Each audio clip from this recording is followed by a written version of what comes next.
بسم اللہ الرحمن الرحیم۔ تمام تعریفیں اللہ کے لیے، درود اور سلام محمد اور آل محمد کے لیے صلوات۔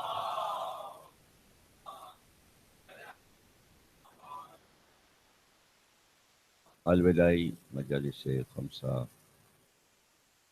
کی تیسری تقریر آپ حضرات سماعت فرما رہے ہیں۔ موضوع ہے رموز قرآن اور ارشادات معصومین۔ غدیر کے خطبے میں سرکار دو عالم نے فرمایا کہ یا علی، سورہ الحمد تمہاری شان میں نازل ہے۔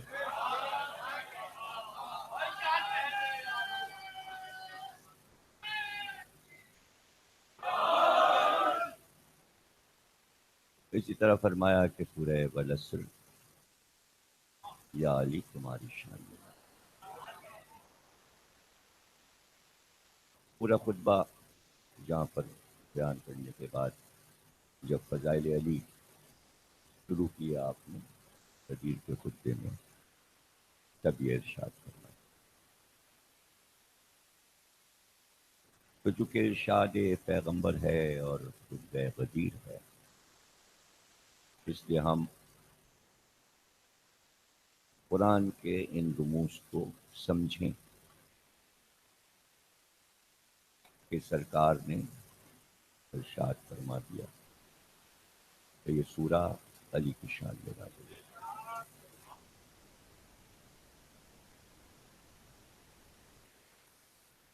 ظاہر ہے کہ ہم جب شرح کریں گے پوری تفصیل اور تفصیل گفتگو کریں گے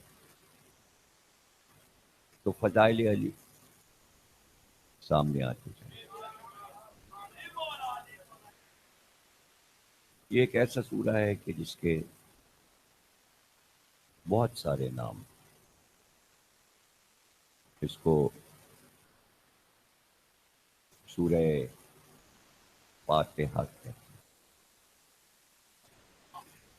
فاتحہ فتح سے،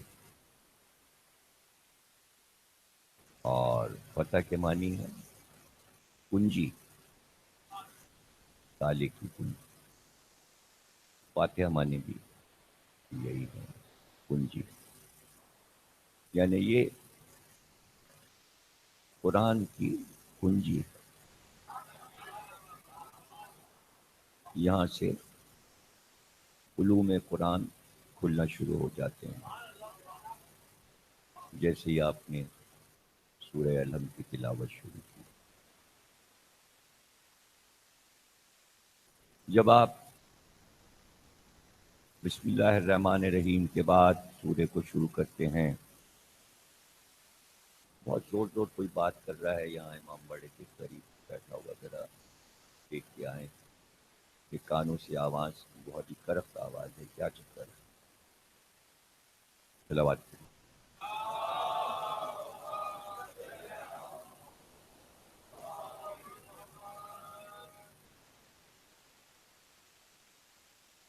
بسم اللہ الرحمن الرحیم کے بعد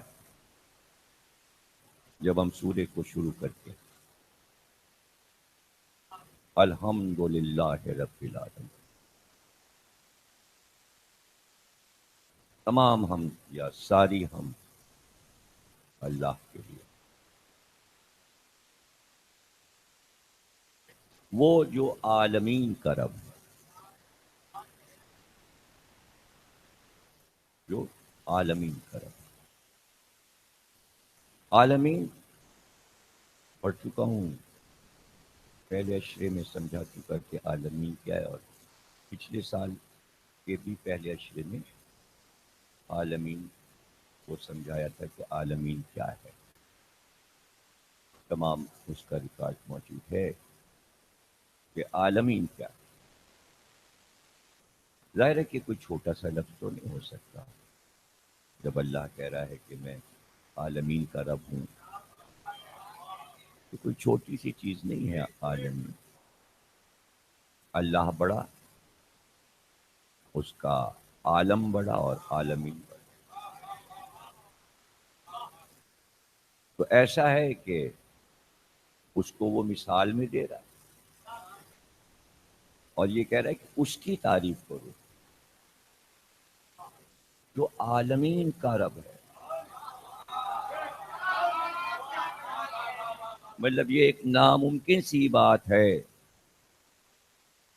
کہ عالمین کوئی بنا سکے یا کوئی عالمین پر حکومت کر سکے.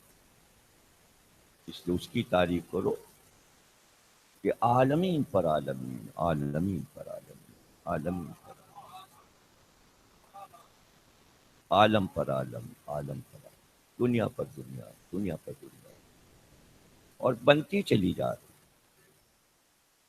بنتی چلی جا رہی. ہر آن ایک نئی دنیا بن رہی ہے، ہر سیکنڈ پر ایک دنیا خلق ہو جاتی ہے.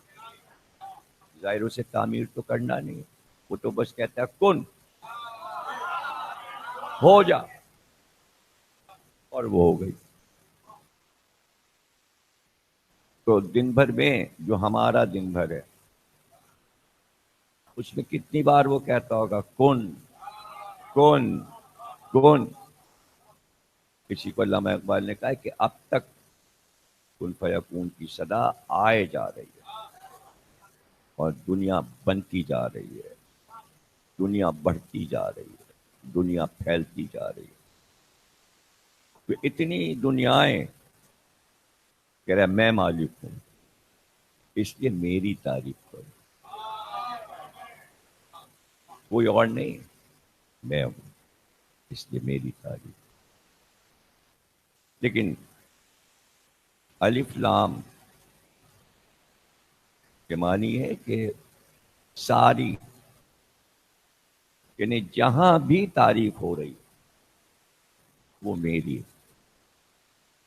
تو یہیں سے سرکار کا ارشاد سمجھ میں آ جاتا ہے کہ سورہ علی تمہاری شان میں نازل ہوا ہے.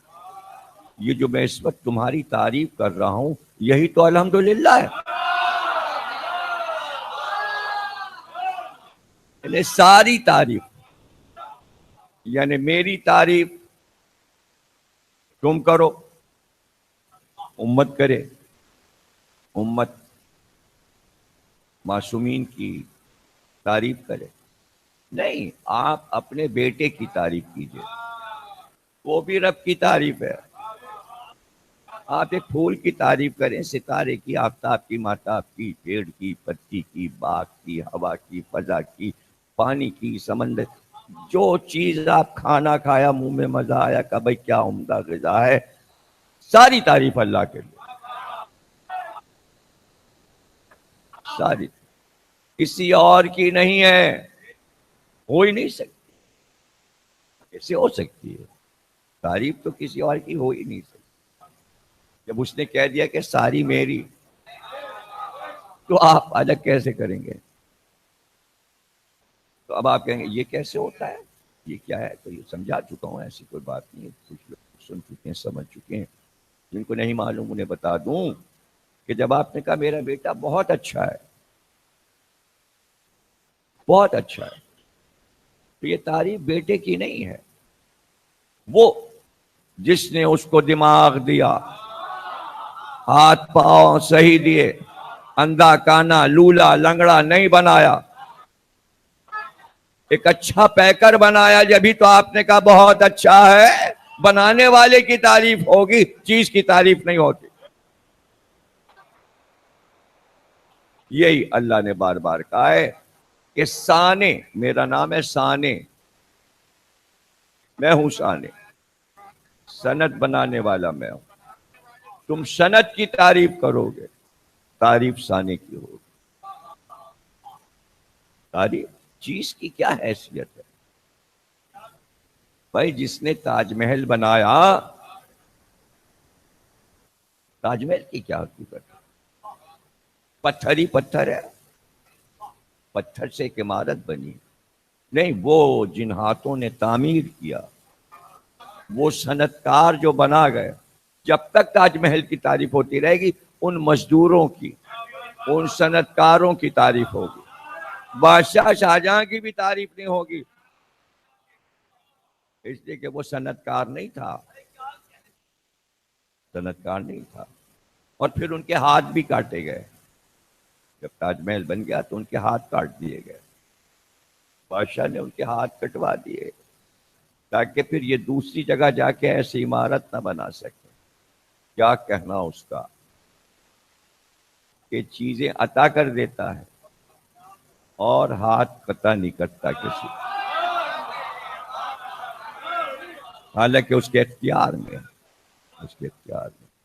تو جہاں بھی تعریف ہو رہی ہے، سائنسدانوں کی تعریف آپ کریں، تعریف اللہ کی، یعنی آپ باہر جا ہی نہیں سکتے الحمدللہ سے، وہی الحمدللہ رب العالمین، وہی الحمدللہ رب العالمین، کیونکہ قرآن کی پہلی آیت نہیں لوگوں کے سمجھ میں آئی، الحمدللہ رب العالمین نہ سمجھ سکے، اس لیے علی کے فضائل سے جلنے لگے۔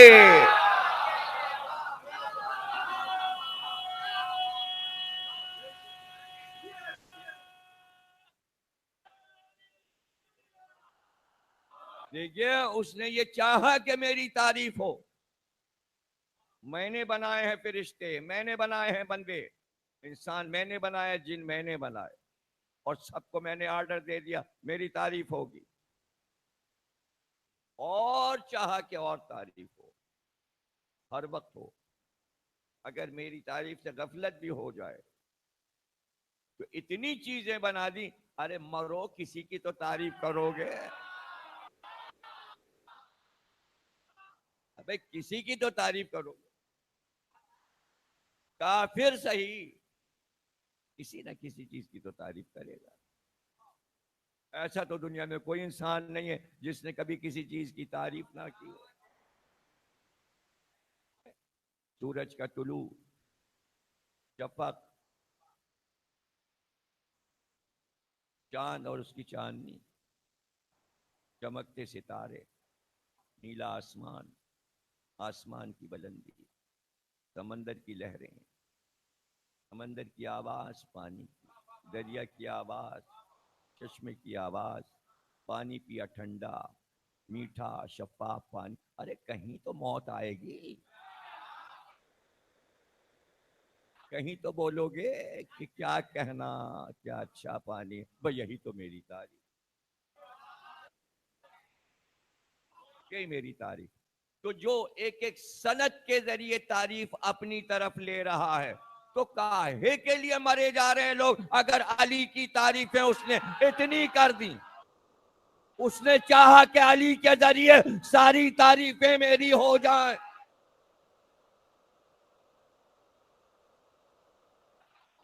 اس لیے سرکار نے کہا یہ سورہ علی تمہاری شان میں آیا کہ اللہ نے اتنی آیتیں تمہاری شان میں اتار دیں، اور میں اتنی حدیثیں دے کر امت کو تمہاری شان میں جا رہا ہوں، ارے چند حدیثیں تو کوئی نہ کوئی تمہاری پڑھے گا، اگر ہزاروں چھوڑ دی تو چند تو یاد رہیں گی، ساری آیتیں اگر چھوڑ دی تو دو تین آیتیں تو علی کی شان میں یاد رہیں گی نا، تو جب بھی پڑھے گا، ارے بھائی کیا کہنا علی کا، کیا علم تھا، وہ تو شہر علم کے دروازے تھے، الحمدللہ رب العالمین۔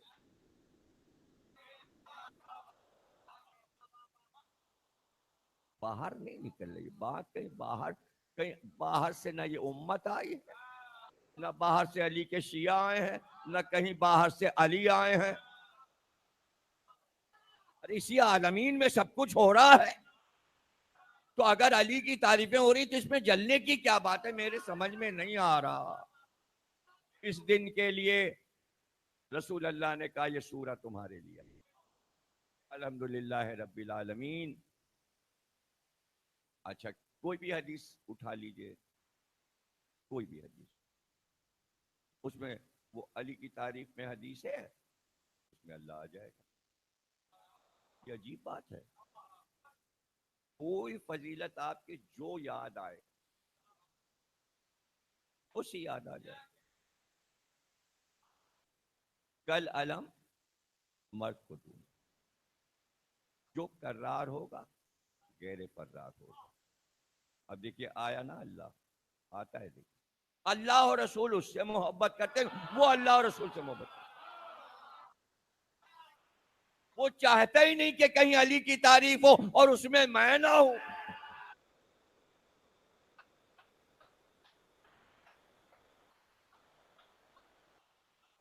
یہ کیسے ہو سکتا ہے؟ اور کوئی حدیث پڑھ لیجیے, مشہور حدیث, علی کی ایک ضربت آج عبادت الثقلین, یعنی عالمین کی عبادتوں سے افضل تھی. دیکھیے کیسے اپنے کو اس حدیث میں لے کے آیا. اسی کی تو عبادت ہو رہی ہے, آ گیا نا اللہ. لیکن ساری عبادتیں تو ہو چکی, ہوتی رہیں گی, ہو رہی ہیں. سب سے افضل علی کی ایک ضربت جو عمر ابن عبدود کے سر پہ چلی, کوئی شرح کی ضرورت نہیں ہے. اگر اس دن عمر ابن عبدود علی کے ہاتھ سے نہ مارا جاتا, دین اسلام کا کام اسی دن ختم تھا.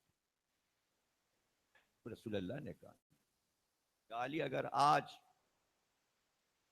یہ نہ مارا جاتا اور تم فتح نہ کرتے, آج قصہ ختم تھا. اس لیکن سب مارے جاتے, وہ رہ جاتا سب مارے جاتے. رسول اللہ بھی شہید ہو جاتے, سب شہید ہو جاتے, علی بھی شہید ہو جاتے, لشکر بھی مارا جاتا. نئے سرے سے پھر کوئی دین بنانا پڑتا, تو وہ پسندیدہ نبی کا مسئلہ تو وہیں رہ جاتا کہ جو پسندیدہ تھا, جو آخری تھا, جو محبوب تھا, جو حبیب تھا, وہ تو مارا گیا. اب دوسرا بنائے گا تو کیا دل بہلے گا؟ بچانا ہے محبوب کو, اور محبوب کو بچانا ہے علی کے ہاتھ سے. بہانہ محبوب کا تھا, بچانا تھا اس کو توحید کو.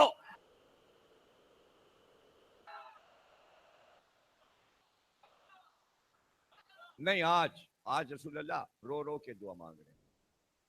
ایسے ہاتھ آنسوؤں کا تار ہے اور دونوں ہاتھ میں بدن باہر, اور علی سامنے تیار کر چکے. پیوں ہاتھ اٹھا, پروردگار عبیدہ میرا چچزاد بھائی, اس کو تو نے بدر میں لے لیا. وہ شیر تھا میرا, عبیدہ ابن حارث ابن عبد المطلب, چچزاد بھائی رسول اللہ کے, جو بدر میں شہید ہوئے, پہلے شہید ہیں بنی ہاشم میں, آل محمد میں ہجرت کے بعد. تو انہیں بدر میں لے, میرا چچا بہادر شیر انہیں احد میں لے. ایک ہی شیر تو میرے پاس بچا ہے, پروردگار صرف علی میرے پاس بچا ہے. میں چاہتا ہوں آج کی جنگ اس کے ہاتھوں پر فتح ہو جائے. اب یہ رسول اللہ کے الفاظ ہیں, اگر آج یہ فتح نہ ہوئی تو نہ تیرا نام لینے والا کوئی زمین پہ رہے گا. یہ الفاظ بدر میں بھی کہے ہیں رسول اللہ نے کہ اگر آج یہ ہار گئے تو تیرا نام لینے والا روئے زمین پر کوئی نہیں ہوگا. رسول اللہ فرما رہے ہیں, اس لیے یقین کیجئے کہ پھر اس کا نام لینے والا کوئی نہ رہتا. اگر اسے تسلیم کر لیا تو اب لفظ میں الٹ دوں کہ نام اس کا رہ گیا, تو اب نام تو رہ گیا نا. رسول اللہ کہے روئے زمین پہ تیرا نام نہیں رہے گا, روئے زمین پہ تیرا نام, تو روئے زمین پہ کیا ہر جگہ اس کا نام رہ گیا.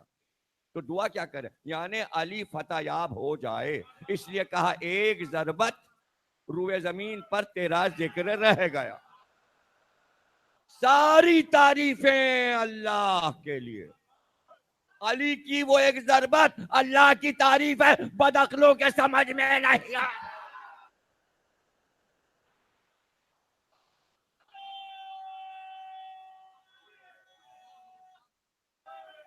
اب بات کیا ہے؟ بات بیچ میں سمجھ میں آ گئی، عقل میں آئی کہ بات کیا ہے؟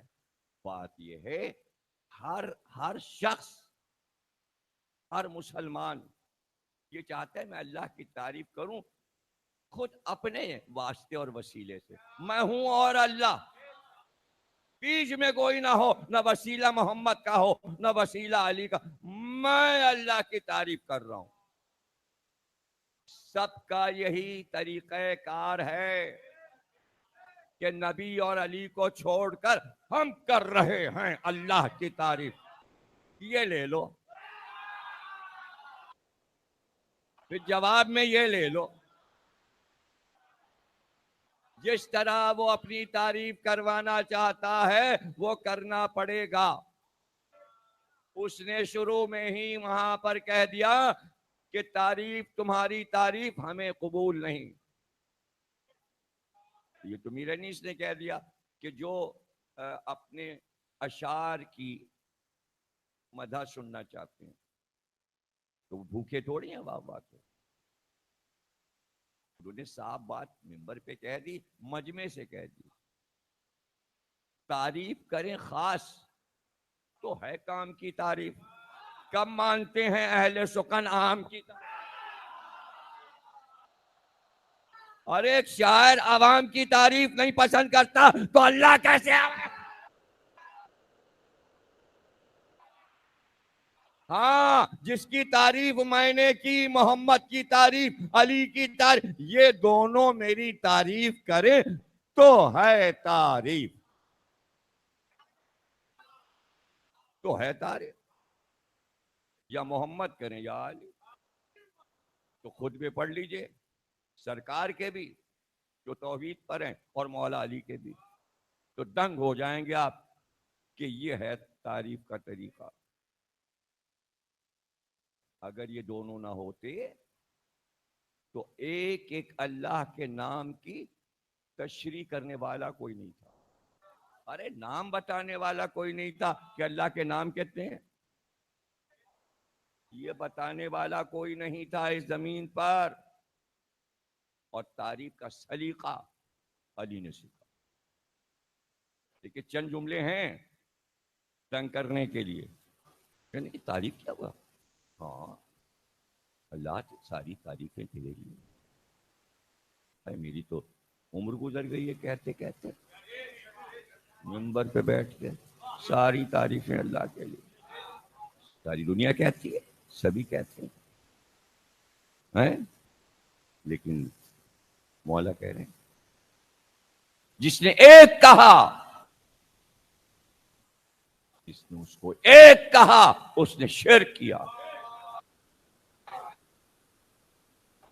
جس نے کہا اللہ ایک اس نے شرک کیا، اس لیے کہ ایک کے بعد دو ہے اور ایک سے پہلے زیرو ہے۔ وہ کہہ رہا ہے نہ مجھ سے پہلے کچھ ہے نہ میرے بعد کچھ ہے، لم یلد ولم یولد، نہ میں کسی سے پیدا ہوا نہ کوئی مجھ سے پیدا ہوا، ایک سے دو پیدا ہوتا ہے اور ایک زیرو سے پیدا ہوتا ہے۔ جب نقطہ آپ نے رکھا کاغذ پہ، یہ ہے نقطہ، اب کھچا تو ایک بنا، وہی قلم گھوما تو دو بنا، شرک کر رہے ہو ایک کر کے۔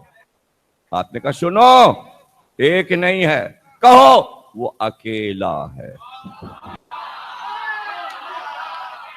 کسی نے پوچھا احد کے کیا معنی ہے؟ کہ خبردار، احد کا ترجمہ ایک نہ کرنا، احد کا ترجمہ اکیلا،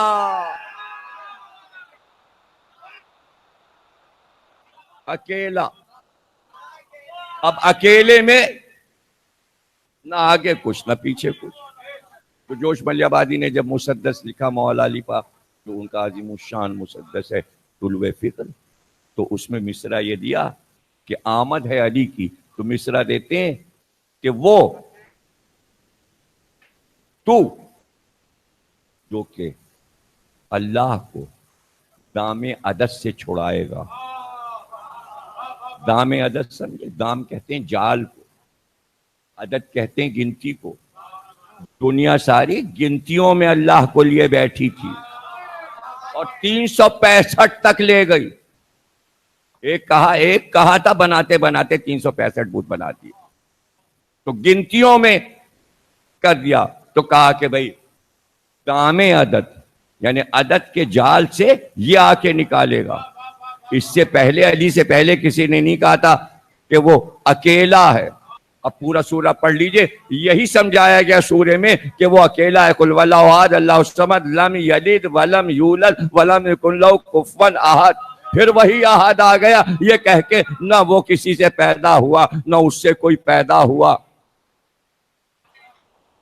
اور جب کوئی آگے پیچھے ہے ہی نہیں تو اکیلا ہی تو ہے. اکیلا. یہ ہیں باریکیاں نہج البلاغہ کی. چڑتے کیوں ہیں لوگ؟ ضمیر اختر کیوں بتا رہے ہیں؟ یہ کیوں بتا رہے ہیں؟ بھیا وہ جو لوگ بھی بتائیں میرے بات بتائیں گے تو میرا ہی سکہ تو خطابت میں میرا چل رہا ہے. سکہ میرا چلے، جو پڑھتا ہے میرا پڑھتا ہے. نام تم لیتے جاؤ، میں کہتا جاؤں یہ پڑھا یہ پڑھا یہ پڑھا یہ پڑھا یہ پڑھا. یہ کیوں پڑھ رہے ہیں؟ ہم جسے لا رہے ہیں وہ پڑھے، وہ بھی پڑھے گا. اسے میں کتابیں دے دو وہ بھی پڑھے گا. اسے میں کیسے دے دو وہ بھی پڑھے گا. تو چپ کر تو دے کوئی سورہ الحم کی تفسیر. ابھی تو میں الحمدو پہ ہوں. ہاں نہیں ہم کر رہے ہیں تعریف. تم کیا کر رہے ہو تعریف؟ وہ مانتے ہی نہیں تمہاری تعریف. خواص کی مانتا ہے. اب جو اس کی نظر میں خواص ہیں، خاص الخاص، ان سے لینا چاہتا ہے وہ کہ تعریفیں لیتا ہے. تو اس نے بتایا اسی جگہ الحمدللہ ہے رب بالعالمین. ایک بے ہے اور دو بار استعمال ہوا. آدھا بے کس کے ساتھ ہے؟ الحمدللہ رب. آدھا ہے الحمدللہ اللہ کے ساتھ. آدھا بے ادھر ہے. اور جیسے کہا رب بل عالمین کے ساتھ آدھا بے جوڑ گیا. اگر بے بیچ میں نہ ہو تو اللہ اور عالمین اور انسان جڑتے ہی نہیں. بے وسیلہ ہے جو عالمین کو اللہ سے جوڑ رہا ہے. اس لیے علی نے کہا کہ اس بے کا نقطہ میں ہوں. میں ہوں جو اللہ کو عالمین سے رابطہ کراتا ہوں. یہ سب سمجھ رہے ہیں بڑی بڑی مسجدیں بنا کے اور مصلے لگا کے ہم اللہ سے جڑ گئے. اگر علی نہ چاہے تو رابطہ نہیں ہوتا. بھائی آپ کال لگاتے ہیں کیا ہوا بھائی کٹ گئی؟ ہاں کیا کیوں کیوں کیوں نہیں ہو رہا تھا؟ سگنل نہیں آ رہا. دوپہر ہے سگنل نہیں، ہجوم ہے سگنل پہ. بہت لوگ ملا رہے ہوں، بہت لوگ کمپیوٹر پہ بیٹھے. کٹ گئی نا کال، کٹ گئی، سلسلہ منقطع ہو گیا. ادھر لوگوں نے جوڑا اپنے کو. اللہ نے فرشتوں سے کہا کدھر سے آ رہی ہے کال؟ کدھر سے آ رہی؟ ڈائریکٹ بھیجیں کاٹ دو. اور جیسے ہی علی کے وسیلے سے چلی سلسلہ ملا. اس لیے کہ علی رب کو ملاتے ہیں عالم.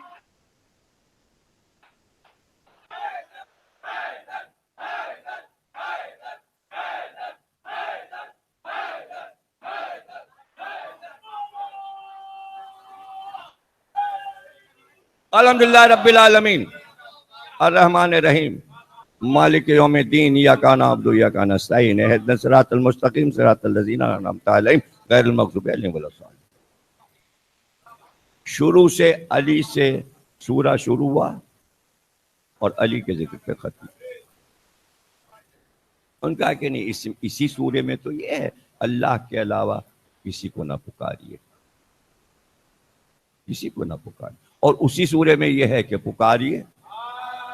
اچھا وہ سب کو نظر آتا ہے اسی سورے میں کہ اللہ کے علاوہ کسی سے مدد نہ مانگیے, اللہ کے علاوہ کسی کو پکاریے نا, اور وہ نہیں نظر آتا جس میں اللہ کہہ رہا ہے پکاریے اور مدد بھی لیجئے. اس کے معنی سورہ الحمدی کسی کے سمجھ میں نہیں آیا, پڑھ ڈالا لاکھوں بار اور سمجھ میں نہیں آیا. کیا کہہ رہا ہے اللہ؟ میرے علاوہ کسی کو نہ پکارو, میرے علاوہ کسی کی مدد نہ مانگو. لیکن کیوں نہیں کہہ رہے؟ لیکن میں منع کر رہا ہوں کہ میرے علاوہ کسی کو نہ پکارنا, میرے علاوہ کسی کی مدد نہ مانگنا, لیکن میں جس سے کہوں مدد مانگنے کو اس سے مانگنا. یہ مطلب ہے اس کا. آپ نے کہا کیسے؟ کیسے کیا؟ آپ کو ترجمہ یاد ہونا چاہیے. نہیں, نہ تم کسی اور کو پکارو نہ کسی سے مدد مانگو. اہدنا الصراط المستقیم. کیا ترجمہ ہوا؟ پروردگار دعا مانگو, پروردگار اپنا سیدھا راستہ دکھا دے یا دے دے, سیدھا راستہ صراط المستقیم. اللہ کہہ رہا ہے یہ دعا مانگو, سورے میں کہہ رہا ہے کہو سیدھا راستہ, اہدنا الصراط المستقیم, سیدھا راستہ. اور اس کے فوراً بعد کیا ہے؟ وہی بندہ خود ہی اللہ کے قرآن کے لفظ دہرا رہا ہے, کہو یہ کہ مگر ان کا راستہ جن پر تو نے اپنی نعمتوں کو تمام.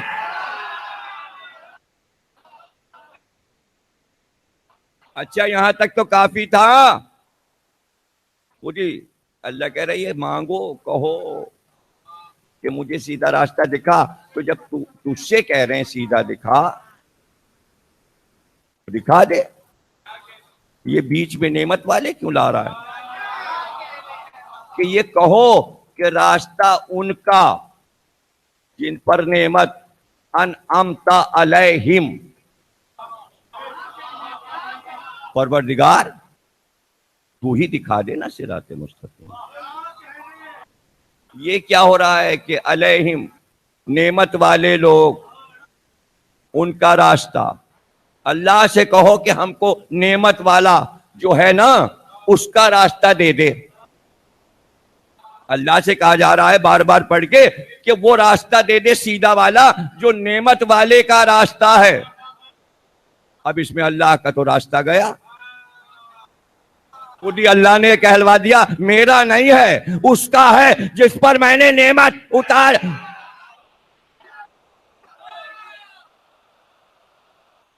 الیوم اکملت لکم دینکم اتممت علیکم نعمتی. نعمتیں میں نے علی پہ تمام کر دیں, جس پہ نعمتیں اتار کے تمام کر دیں اسی کو تم سے کہلوائیں گے کہ تم مجھ سے مانگو کہ مجھے علی کا راستہ چاہیے. تو اپنی طرف سے نہیں کہنا ہے, اللہ کہلوا رہا ہے مجھ سے کہو کہ مجھے علی کا راستہ چاہیے. اور تمام ائمہ نے یہ فرمایا صراط مستقیم علی کا نام ہے, کوئی راستہ واسطہ نہیں, کوئی سڑک سیدھی نہیں جا رہی آسمان تک, ہائی وے نہیں ہے. علی ہی جو ہے وہی صراط مستقیم ہے, جس نے علی کو تھام لیا وہ صراط مستقیم پر ہے, نعمت والا. ارے یہاں تک تو غنیمت تھا, کیا غضب کر رہا ہے؟ آگے کی آیت کیا ہے؟ انعمت علیہم, فوراً نعمت والے کا راستہ دے دے پروردگار, غیر المغضوب علیہم ولا الضالین. لیکن ان کا راستہ نہ دکھانا مجھے جن پر تو نے اپنا غضب نازل. وہ تولا تھا, یہ تبرہ ہے.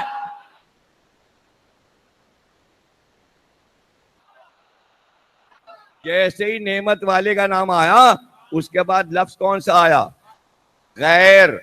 یعنی علی کا غیر جو ہے نہ نہ نہ، اس راستے سے ہم پناہ مانگتے، اور وہ ہیں دو طرح کے راستے، غیر المغضوب علیہم ولا الضالین، ایک تو وہ ہیں جن پہ تو نے اپنا غضب نازل کیا، ایک وہ ہیں جو گمراہ ہو گئے، ضالین ہو گئے، بھٹک گئے۔ ہمیں ان لوگوں کا راستہ نہیں چاہیے پروردگار، ہمیں ان کا، یہ کہتے رہو ہر رکعت میں، یہ کہتے رہو علی والا راستہ دے دے، ان کا علی کا غیر جو ہے اس کا راستہ نہیں۔ اب علی کا غیر کہاں تلاش کریں؟ تو غیر سے پوچھ لینا، ایک غین کا نقطہ ہے، یہ کہ دو نقطے غیر۔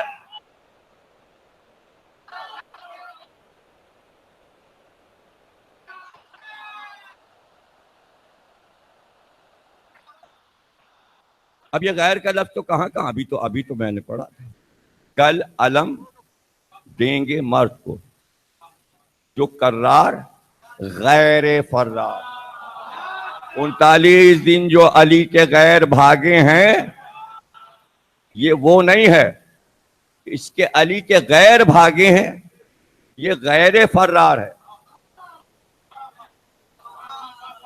اور اس کی صفت کرار بھی ہے نا۔ تو سورہ علم ختم ہو گئی، صراط مستقیم علی، صراط مستقیم علی۔ اور یہ بھی مفسرین نے لکھا ہے کہ کہیں بنا ہوا پلاسٹر کا راستہ نہیں ہے کہ آپ ڈھونڈتے پھریے،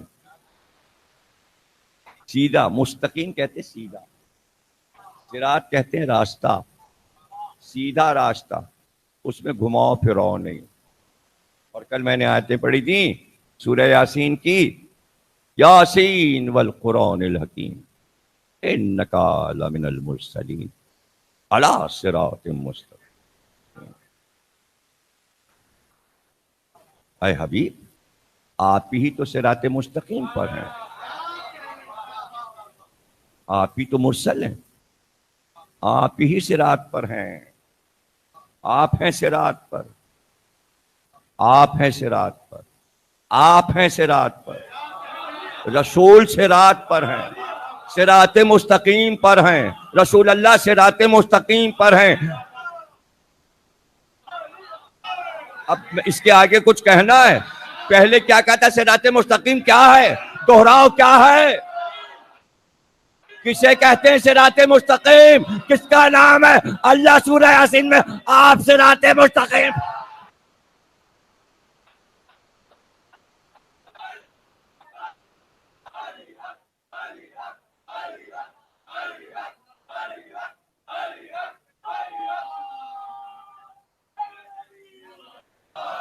یہ آپ کیوں ہیں؟ یہ کیوں ہیں؟ پھر قرآن کی وہ آیت اٹھا کے پڑھ لیجئے، جب کہا اس نے کہ میں بہکاؤں گا سب کو، تو یہاں سے بات شروع کی، اچھا میں تیرے صراط مستقیم پر جا کر بیٹھوں گا۔ ازل میں اس کو نام معلوم تھا، صراط مستقیم پر جا کر بیٹھوں گا، جو ادھر آئے گا اسے وہیں سے بہکا کے لے جاؤں گا، قریب صراط مستقیم کے نہیں آنے دوں۔ یعنی ڈیوٹی یہ لگائی، علی صراط مستقیم ہے، اس نے کہا وہاں بٹھانا، جو علی کی طرف آئے گا میں اس کو لے۔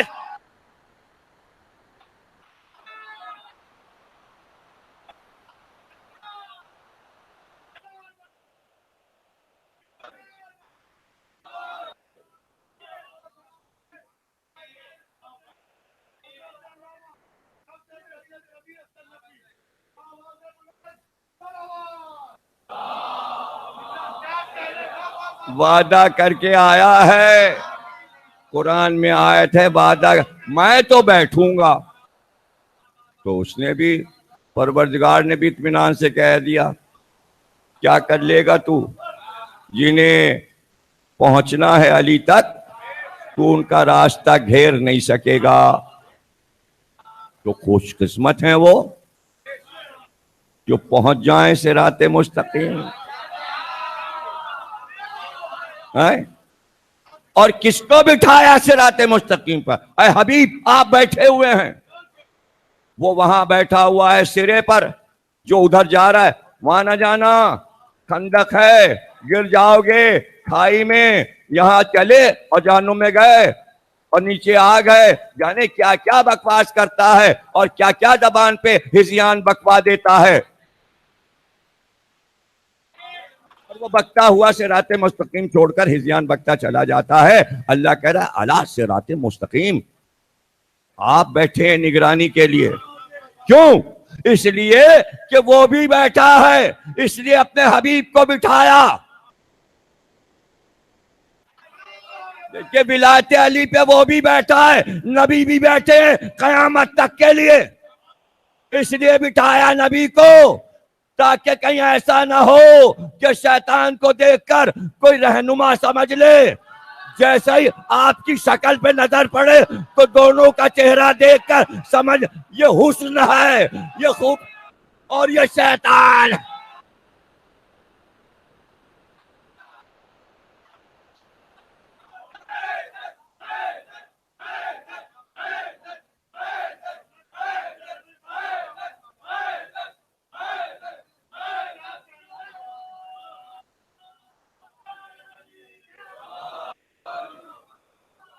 علم، لوگ سمجھ رہے ہیں علم کوئی محدود چیز ہے، دنیا میں صرف اللہ نے یہ مرتبہ علم کو دیا کہ جو محدود نہیں، واحد علم ہے کہ جو محدود نہیں، لامحدود بھی اس کے لیے لفظ کم ہے۔ اور ایک اور صفت ہے علم کی، یہ علم معصومین کے لیے، غیب میں نہیں ہے، معصومین کے لیے غیب نہیں کہ نہیں معلوم تھا جب بولے تو معلوم ہوا، نہ، حاضر، حاضر و ناظر، ہر وقت علم ہاتھ جوڑے ان کے سامنے، 14 معصوم کے سامنے علم یوں حاضر ہے، ہر وقت حاضر ہے، اور اس سے بڑی کوئی چیز نہیں کائنات میں، ہر چیز کائنات میں ناپی جاتی ہے، ہر چیز کے ناپنے کا طریقہ الگ، تولنے کا طریقہ الگ، ہیرا تولنے کا ترازو الگ، سونے کا ترازو الگ ہے، چاندی کا ترازو الگ، سبزی کا ترازو الگ، گیہوں کا ترازو الگ ہے، ہاتھی جانور تولنے کا ترازو الگ، جانوروں کو تولنے کا ترازو اور ہر ایک کا پیمانہ ہے، لیکن دودھ تولا نہیں جاتا، ترازو میں دودھ نہیں تولا جاتا، دودھ کے لیے پیمانہ ہوتا ہے، اس لیے کہتے ہیں ہر چیز کے لیے ایک پیمانہ ہے، علم صرف وہ چیز ہے جس کے لیے کوئی پیمانہ نہیں ہے۔ دیکھیے دنیا میں جتنی چیزیں اللہ نے بنائی وہ طول میں ہے یا عرض میں ہے، طول و عرض سمجھتے ہیں، چوڑائی اور لمبائی، اب طول و عرض میں یہ پورا اجاخانہ اس طرح کہا جائے گا کہ عرض میں یہاں سے اور یہاں تک ہے، یہ عرض ہے اس کا، اور طول یا اس دیوار سے اس دیوار تک، پیمائش ہو گئی، علم نہ طول میں ہے نہ عرض میں ہے، کہ اس کو ناپ لیا اتنا علم، اتنا علم، جہاں علم ناپا نہ جائے وہاں آپ ہم سے یہ کہہ رہے ہیں علی کے کتنے فضائل پڑھے،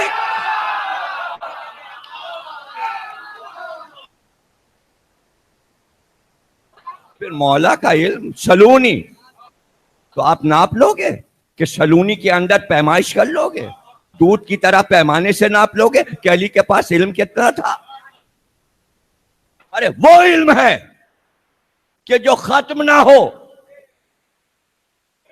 کیسے ختم ہو جائے گا علم؟ ختم کیسے ہو جائے گا؟ ان کا سلونی، لوگوں نے کہا پوچھو، علی پردے میں گئے، علم علی کا نہیں رکا، حسن بولنے لگے، نہیں سمجھو بھیا، مجلس تو ختم ہو گئی، اب تو آخری جملے ہیں، حسن نے پردہ فرمایا، وہی علم حسین بولنے لگے، انہوں نے کہا گلا کاٹ دو، سر بولنے لگا، پھر بھی نہیں سمجھے کچھ، یعنی علم رکتا نہیں علی کا، اس کو قیدی بناؤ، ہاں ہاتھ بنتے ہیں، علم قیدی نہیں بنتا، وہ بولتا چلا، وہ محمد باقر تھا جسے باقر العلوم کہا گیا، اب علم کی اور وسعتیں سمجھائی گئی، پھر کہا گیا جعفر صادق، جعفر کے معنی بہتی ہوئی جنت کی نہر، یعنی علم پانی کی طرح ہے جو رکتا نہیں، لہریں لے، پتہ نہیں یہ دریا کہاں سے نکلا ہے اور کہاں ختم ہوتا ہے۔ پھر لگایا صادق، یعنی علم وہ ہے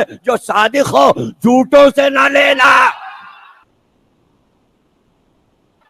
اور اس کے بعد آواز دی موسی کاظم، موسی کاظم، ارے علم وہ ہے جس میں غصہ دلایا جاتا ہے مگر ضبط چاہیے۔ 50 سال سے امام کی سیرت پر ضبط کیا ہے تو مجلس پر آسان نہیں ہے، یہ آسان نہیں ہے۔ ایک واقعہ کسی کا ہو جاتا ہے، بے ہوش ہو جاتا ہے، اعلان کر دیتا اب میں یہ کام نہیں کروں گا، میں بند کر رہا ہوں۔ ہزاروں واقعات ہیں، بس یہ شعبہ بند نہیں، چونکہ علم کا راج ہے مجلس میں، اور علم وہ ضبط چاہیے۔ جو بار بار زیارت کرے کاظم کی، تو یہی لینے تو جا رہا ہے، ضبط تو سکھائیے سرکار، دنیا تو پیچھے پڑی ہے، کہ جاؤ ضبط کرو اور ضبط کرو اور ہمارا پیغام اور ہمارا علم پہنچاؤ۔ جب وہاں سے اوکے ہو گیا تو اب کوئی کیا بگاڑے گا؟ کاظمین ہو کے آئے ہیں باب الحوائج کے پاس، ابھی کوئی نئے نہیں گئے تھے، بار بار گئے، اور جب ضبط ہو جائے، سنانا ہے علی کا علم، تو اب آواز دی رضا، اب ہم راضی ہو گئے کہ یہی ہو، کیا ہو؟ ولایت علی ہو۔ اچھا تو راضی ہو گیا ولایت علی؟ ہاں، تم سے راضی ہو گئے، تم بچتے بچاتے شیطان سے صراط مستقیم پہ آئے، رسول اللہ نے مدد کی، انہوں نے بتایا الحمد جو ہے علی کی شان میں آیا، تم رسول کے کہنے پر چلتے چلے گئے صراط مستقیم، سلونی کے منبر کے سامنے بیٹھے، علی تم کو نظر آئے، علی گئے خلق حسن نظر آیا، پھر تم حسین کے پیچھے چلے، تم سمجھے حسین شہید ہو گئے، سر نیزے پہ بول کے کہہ رہا آ جاؤ میرے پیچھے آؤ، خاموشی نہیں ہے، میں بولوں گا، میں علم دوں گا۔ تم نے کہا یہ تو قیدی ہے، کیا بتائے گا؟ قیدی نے کہا ہم سنائیں گے، نہیں ہے، ہاتھ بندھے ہیں، سناتے چلے، علم بتاتے چلے، پھر مجبور ہو گئے مدینے میں، پھر کچھ نہیں بولے، انہوں نے تو مدرسہ بنا لیا، پھر جعفر صادق آیا، پھر سب کے سمجھ میں آیا خلیفہ بنانا بیکار، اب امام بناؤ، امام بننے لگے، مگر بنتے کیسے؟ جب تک جعفر صادق کے شاگرد نہ ہوتے تو چاروں کے چارے شاگرد ان کے، بس یہ کیا جلدی بھاگ گئے مدرسے سے، علم پورا لے لیتے۔ اسی لیے یہ مسئلہ مشہور ہو گئی، نیم حکیم، ہاں، اور وہ نیم اور یہ نیم، نیم ہی نیم میں نکل گئے، ضبط کی منزل آئی، پھر مرضی پروردگار، رضا، ہاں اب تم اس منزل پہ پہنچے، سن کر ولایت علی، اب ہمیں دے رہے ہیں تمہیں محمد تقی، اب تم متقی ہو، تم ہی متقی ہو، وہ متقی نہیں ہے جو اپنے کو دکھا رہا ہے یا رکھ کے، نہیں، جو ولایت علی پر، وہ متقی۔ آپ کہیں گے دلیل دے دو، اذان میں کہتے امام المتقین،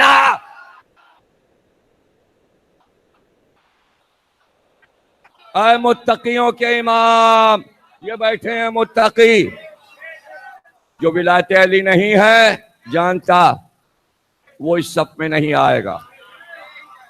اور پھر آواز دی علی نقی، اب تم میں نفاست آ گئی، ہم نے تمہاری نفاستوں کو پسند کر لیا، اس لیے کہ تم یہ جانتے ہو تمہارے ظرف تمہاری ماں کے بنائے ہوئے ہیں، اعلیٰ ظرفوں میں ولایت علی سماتی ہے، یہ نفاست ہے، کہ ولایت علی تمہاری ماں نے، تمہارے باپ نے تمہارے ظرف میں، تمہارے دل میں ڈال دی. یہی نفاست ہے. نقی کے معنی نفاست. اور اب جب تم میں ساری صفتیں آ گئیں، تم علوی بھی ہو گئے، تم حسنی بھی ہو گئے، تم حسینی بھی ہو گئے، تم زین العابدین اور جو ہے عابدی بھی ہو گئے، سجادی بھی ہو گئے، باقری بھی ہو گئے، جعفری بھی ہو گئے، کاظمی بھی ہو گئے، رضوی بھی ہو گئے، تخوی بھی ہو گئے، نقوی بھی. اب ہم تمہیں تنہا تمہاری ذات میں ایک لشکر بناتے ہیں. تم ولایت علی کا تنہا ایک لو حسن عسکری.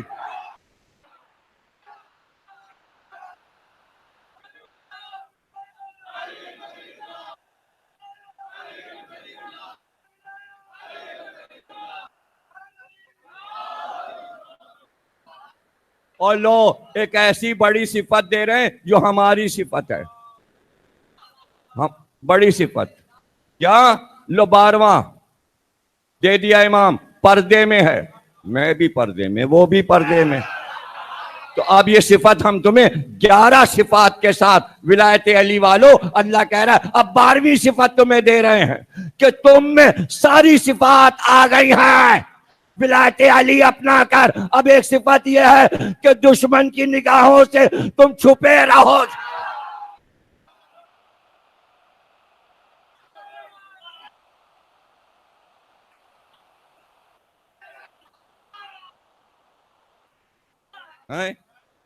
یہ امام زمانہ نے خود خط لکھا شیخ مفید کو کہ ہم تمہارے اور تمہارے دشمن کے درمیان پردہ حائل کر دیتے. وہ تمہاری تعداد کو دیکھ ہی نہیں پاتے، وہ تمہاری خوشیوں کو دیکھ نہیں پاتے، وہ تمہارے چہرے یاد نہیں رکھ پاتے. ہم نے بیچ میں ایک پردہ ڈال دیا تمہیں بچانے کے لیے. تو ہم کوئی دنیاوی طاقتوں سے تھوڑی بچے بیٹھے ہوئے ہیں. تمہارے سمجھ میں نہیں آ رہا ہے؟ وہ 12واں جو ہے وہ بچا رہا ہے سب، وہ بچا رہا ہے سب. اعتراض پہ اعتراض، یہ غلط وہ غلط، یہ غلط. یہ راہب کہاں سے آ گیا؟ راہب کے تو بچے نہیں ہوتے. مباہلہ پڑھو، شیعہ سنی سب کی روایت پڑھو. راہب آئے تھے، راہب اپنے بیٹوں کو لے کر آئے. راہب اپنی بیٹیاں بھی لائے تھے، بیٹیوں کے بھی نام لکھیں، بیٹوں کے بھی نام لکھیں. یہ کون کہتا ہے راہب شادی نہیں کرتے تھے؟ شادی کرتے تھے. راہب اب بھی شادی کرتے، بے اولاد ہوتے. اب نہ کوئی کرنا چاہے وہ دوسری بات ہے، کوئی منع تھوڑی ہے کہ راہب شادی نہیں کرے گا. وہ یمن کے جو آئے تھے مباہلے میں سب شادی شدہ تھے. ہاں اس میں ایک ایسا راہب تھا کہ شادی کو بہت دن ہو گئے تھے، اولاد نہیں ہوئی تھی. تو اب مباہلے کے بعد اسے خواہش پیدا ہوئی. دیکھیں بچے کی خواہش کب پیدا ہوتی؟ کسی گھر میں گیا اللہ ولد، اس نے کہا 2 بچے کھیل لیں، کے دل میں ہوا. بچوں کی بات چھوڑ دی، چھوڑ دیں. جناب زکریا کی زوجہ جناب اشفا، اولاد نہیں تھی. 120 سال کی عمر ہو گئی تھی زکریا کی، اولاد نہیں تھی. ادھر وہ محراب عبادت میں دعا مانگتے ہیں اللہ مجھے ایک بیٹا عطا کر. اور یہاں زوجہ گھر میں بیٹھی، دیکھا کہ گھونسلہ لگایا ہے ایک چڑیا نے، اور کئی دن سے لگایا ہوا تھا، دیکھتی رہتی.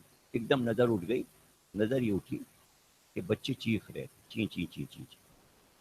تو چڑیا جو ہے وہ جنگل سے دانا چک کے لائی تھی. اب جیسے ہی وہ گھونسلے میں آتی ہے ماں، دونوں بچے پر پھیلا کے اپنی چونچ کھول دیتے ہیں.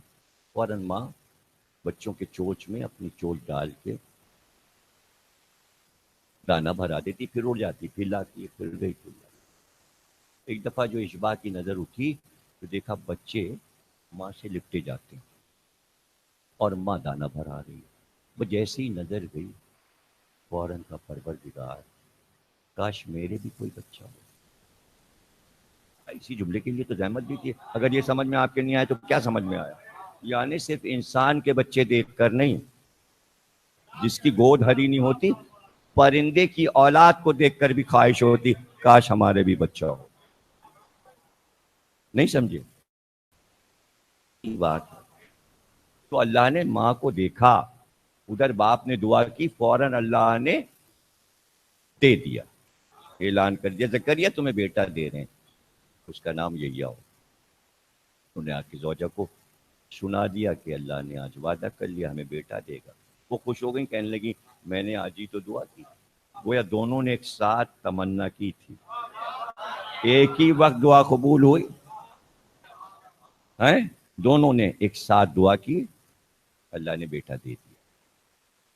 یہ سورہ مریم میں جو کچھ پڑھا موجود، بیٹا مانگ 19واں سورہ، اس میں پڑھا کیجئے، یہ بہت اچھا لگے گا آپ کہ کیسے زکریا نے بیٹا مانگا. سارے راہب بیٹھے دیکھ رہے تھے، وہ سمجھے تھے بڑے بڑے لوگ آئیں گے، بزرگ. اب جو غور سے دیکھا تو دو چھوٹے چھوٹے بچے آئے. اب سب جو بچے لائے تھے ان کے لیے تو خیر کوئی بات نہیں تھی، تو بچے لائے تھے ساتھ میں، ان کے لیے تو خاص بات نہیں. جس کے اولاد نہیں تھی وہ غور سے حسن اور حسین کا چہرہ دیکھ.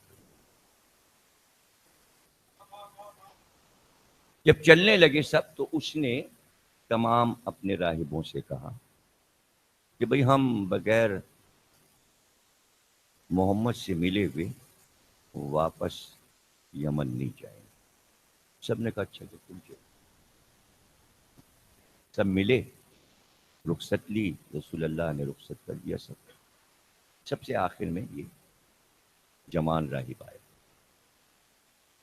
جب یہ آیا تو حسین رسول اللہ کی گود میں آ چکا اور زانوں پہ کھڑے ہوئے تھے، اور ایک ہاتھ حسین نے رسول اللہ کے گلے پہ رکھا ہوا تھا اور ایک ہاتھ سے رسول اللہ کی ریش مبارک پہ ہاتھ رکھے جا. عجیب منظر تھا، عجیب منظر. سلام کیا اور اس کے بعد اس نے کہا ہم جا رہے ہیں یمن واپس. ہم نے کہا ہم آپ کی زیارت بھی کر لیں، آپ سے مل بھی لیں، لیکن ایک خواہش ہے، ہمارے لیے ایک دعا کر دیجیے. رسول اللہ نے کہا کیا؟ ہمارے کوئی بیٹا نہیں، اللہ سے دعا کر دیجیے کہ اللہ ہم کو ایک بیٹا عطا کر دے. رسول اللہ نے چہرہ دیکھا، کہا راہب تیری پیشانی پر لکھا ہے کہ تیرے کوئی اولاد نہیں ہوگی. اب اس کے آنکھ سے آنسو ٹپکے.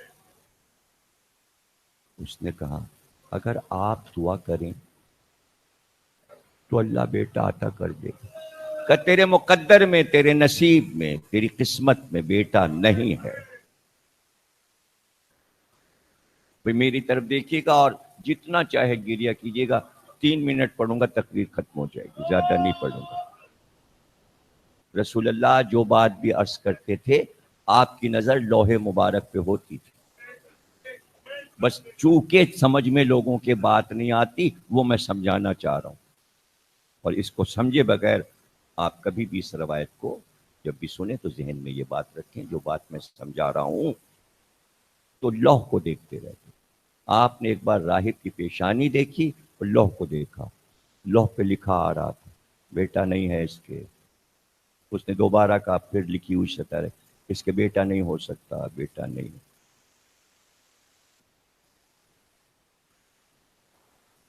ہیں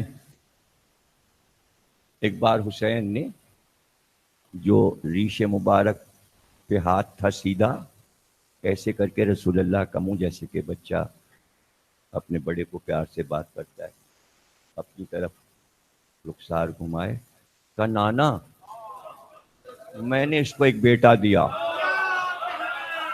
جس وقت حسین نے کہا کہ میں نے ایک بیٹا دیا، رسول نے لوح کو دیکھا، اس پہ قلم لکھ رہا تھا بیٹا دیا.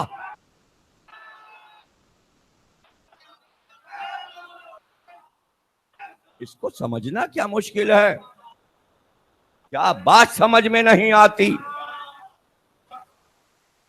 شروع سے لے کر آخر تک صرف توحید پڑھ رہا ہوں.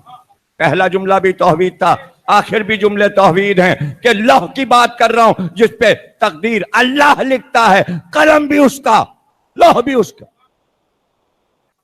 وہ لکھتا ہے کائنات کی تقدیر، دیکھنے والے یہ ہیں.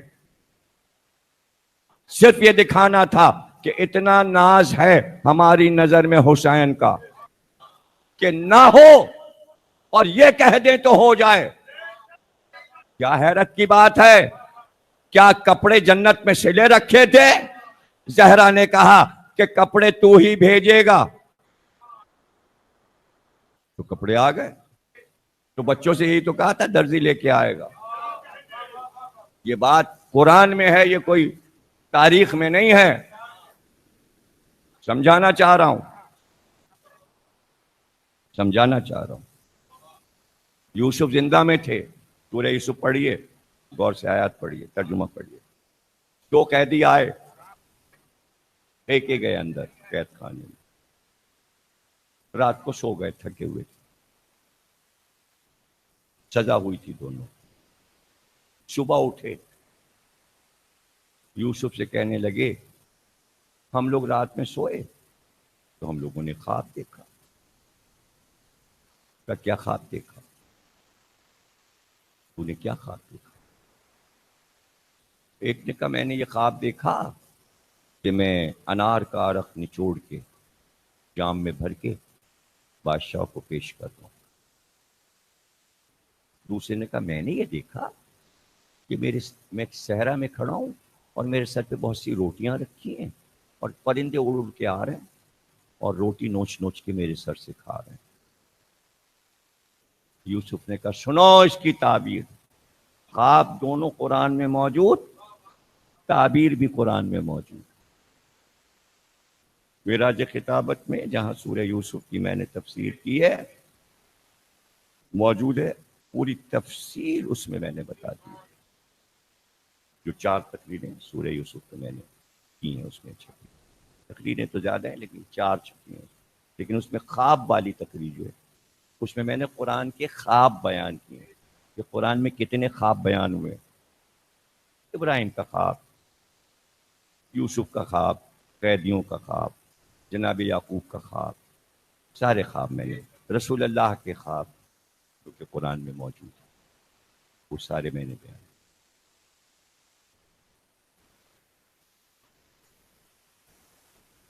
کہا کہ یہ جو تو نے عرق نکالا تو چھوٹ جائے گا کیسے، اس کی تعبیر یہ ہے. اور تو بادشاہ کے پاس پہنچے گا اور بادشاہ کا ساقی بنے گا. مقرب ہوگا تو بادشاہ کو اپنے ہاتھ سے پانی پلایا کرے گا، بالکل قریب رہے گا، اچھا عہدہ ملے گا. اور تو نے جو یہ دیکھا کہ سر پہ روٹی رکھی، تجھ کو پھانسی دے دی جائے گی. کل ہی تجھے پھانسی دے دی جائے گی اور تیری لاش کو صحرا میں پھینک دیا جائے گا اور پھر پرندے اڑ کے آئیں گے اور تیرے دماغ میں سے تیرے بھیجے کو نکال نکال کے پرندے کھائیں گے. بس یہ تعبیر سننا تھا. دونوں نے ٹھٹا لگایا اور کہا سنو یوسف ہم تو تم سے مذاق کر رہے تھے، نہ ہم نے کوئی خواب دیکھا نہ ہم نے کوئی. حضرت یوسف نے کہا سنو تم نے خواب دیکھا ہو یا نہ دیکھا ہو، اب جو ہم نے کہہ دیا ہوگا وہی. ارے یوسف کہہ دے تو وہ ہو جائے اور حسین کہہ دے تو نہ ہو.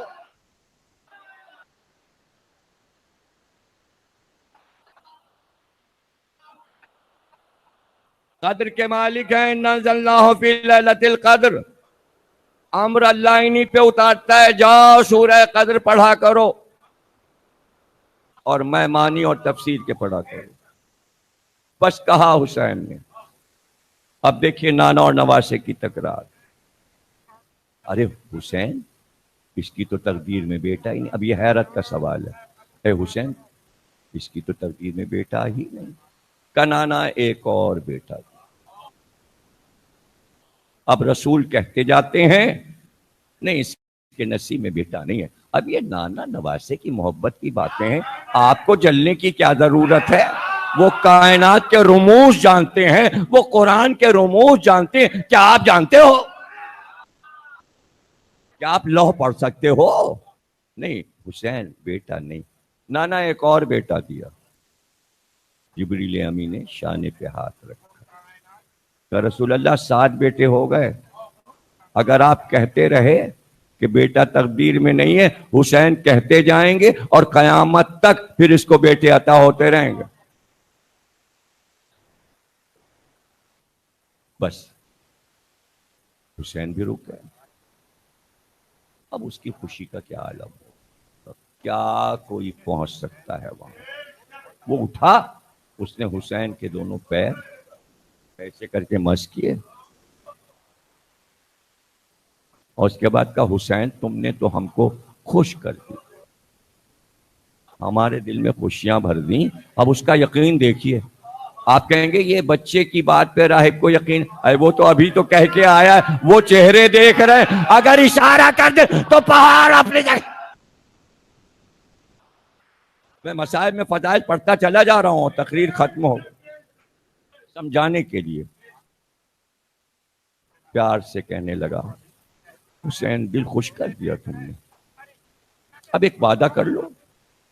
حسین نے کہا بتاؤ کیا وعدہ. حسین بس یہ قادسیہ سے راستہ عراق سے شام کی طرف جاتا ہے، حلب کے پاس جب کارما پہنچتے ہیں تو جب دمشق کے لیے مڑنے لگتے ہیں اسی جگہ میرا دیر ہے، میں وہاں رہتا ہوں، میرا دیر وہاں پر ہے. بس دلی خواہش ہے حسین اگر کبھی آنا ہو تو ادھر سے گزرنا تو میرے دیر میں آنا.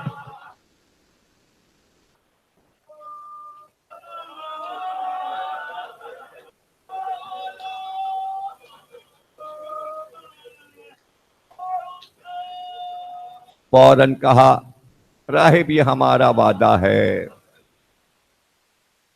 ہم آئیں گے، اگر ہم ادھر سے گزرے ہم آئیں گے، ہم آئیں گے.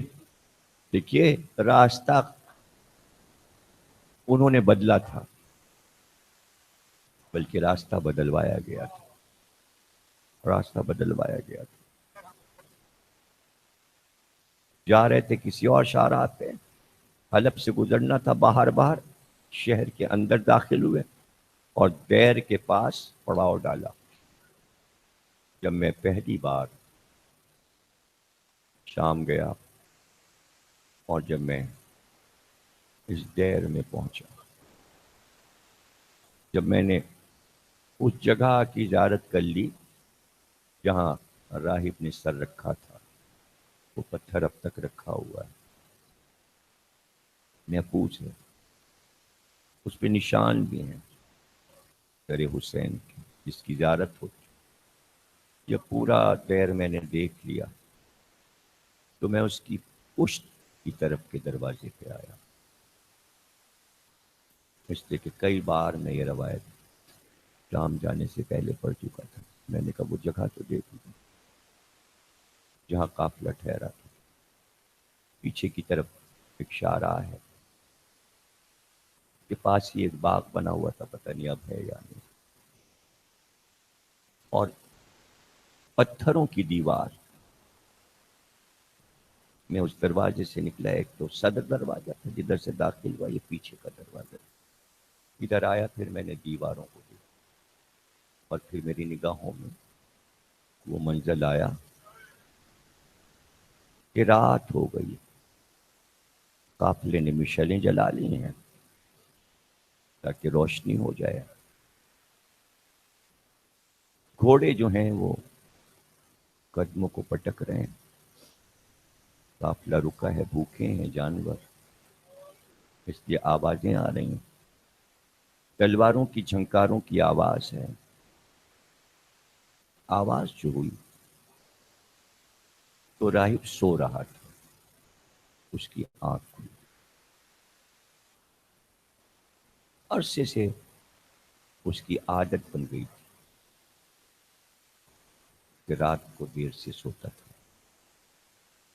اور دن ایسا گزرتا تھا کہ صبح تک اٹھ کر صبح تلاوت کرتا تھا انجیل کی، اور اس کے بعد چھت پہ چڑھ جاتا. کتنی تیز دھوپ ہو، کتنی گرمی ہو، کافی دیر تک چھت پہ رکا رہتا.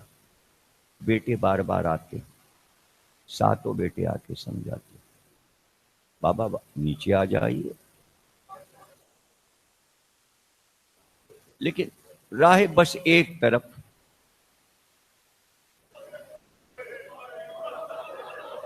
تو بیٹے پوچھتے تھے کس کی راہ دیکھتے ہیں؟ تو کہتا تھا تمہیں کیا بتائیں، ایک وعدہ ہے ہمارا، تو ہم اسی طرف دیکھتے ہیں، عراق کی طرف، کہ آنے والا آ تو نہیں رہا. وہ راز ہے.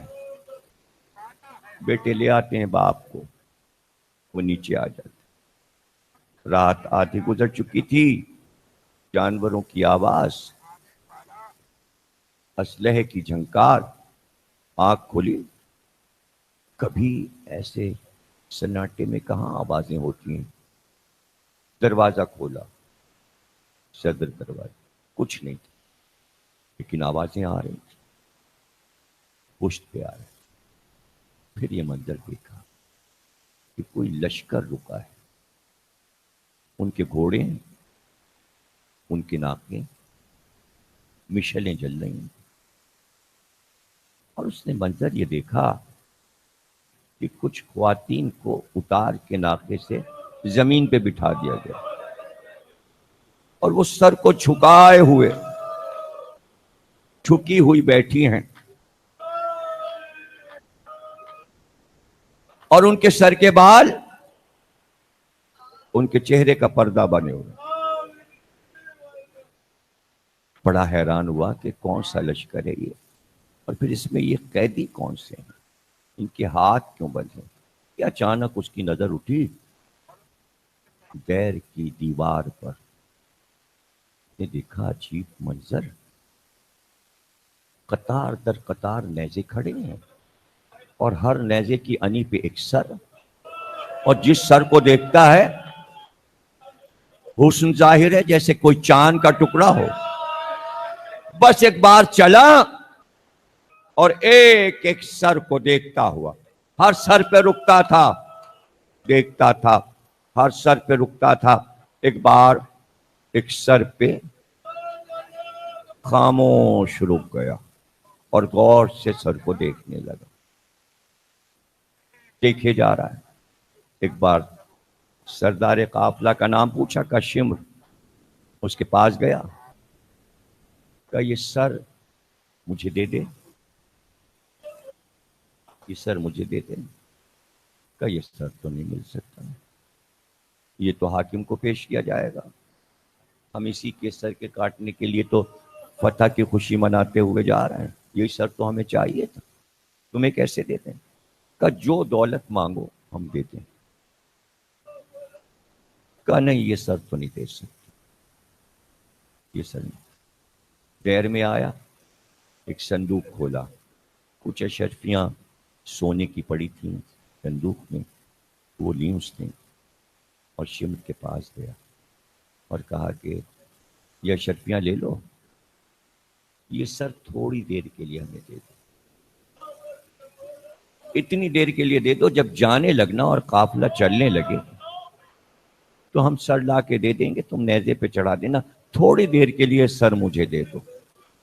شمر نے جیب میں اشرفیاں رکھیں، نیزے کے قریب آیا، سر نیزے کی انی سے اتارا، راہب کو دیا.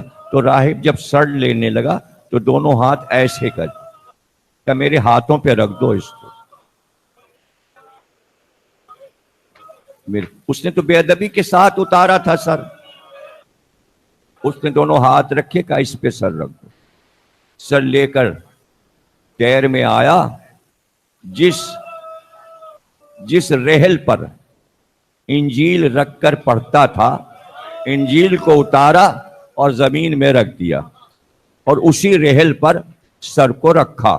لیجئے یہ 2 جملے ہیں اور تقریر ختم ہو گئی۔ آپ کے لیے دعا اور نوحہ اور ماتم۔ ایک بار 2 زانو ہو کر بیٹھ گیا اور ایک بار جھکا اور جھک کر کہنے لگا، جانے کیوں جب سے دیکھا ہے تم کو ایسا لگتا ہے پہلے کہیں تمہیں دیکھا ہے، پہلے کہیں دیکھا ہے۔ اور جب سے میں تمہیں دیکھ رہا ہوں 2 باتیں تو مجھے معلوم ہو گئیں، مجھے پتہ چل گئیں۔ پہلی بات تو مجھے یہ پتہ چل گئی کہ تمہیں قتل کرنے سے پہلے